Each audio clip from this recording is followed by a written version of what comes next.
প্রথমেই আপনাদের কাছে আমার সর্বান্তকরণে প্রার্থনা, আমাকে দয়া করে লাইক, কমেন্ট, শেয়ার এবং সাবস্ক্রাইব করবেন।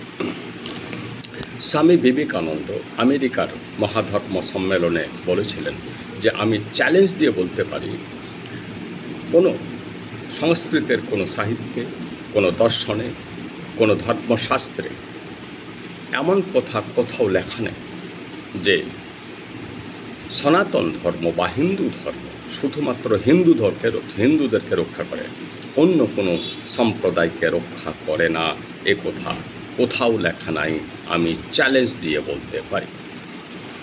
কারণ হিন্দু ধর্ম তথা ঈশ্বরের উপর প্রতিষ্ঠিত আমাদের বৈদান্তিক ফিলসফি, তিনি তো সর্বব্যাপী, তার কোনো সম্প্রদায় নাই, কোনো বিভেদ নাই। তিনি একেবারে মানবতার উপর দাঁড়িয়ে আছেন, তিনি একেবারে প্রত্যেকটা জীবকে ভালোবাসার উপর দাঁড়িয়েছেন। জগতে যা কিছু সৃষ্টি হচ্ছে, যা কিছু ধ্বংস হচ্ছে, সবই তারই অঙ্গুলি নির্দেশে হচ্ছে। তিনি আমাদের হিন্দু ধর্ম তার বাইরে সব কিছুর মধ্যেই আছে, এর বাইরে কিছু নাই। কোনো ধর্ম সম্প্রদায় নাই, কোনো মানুষ নাই, কোনো রাষ্ট্র নাই, কোনো দেশ নাই, কোনো রাজ্য নাই, কোনো জীব নাই। আমাদের হিন্দু ধর্মের বাইরে কোনো কিছু নাই। নমস্কার।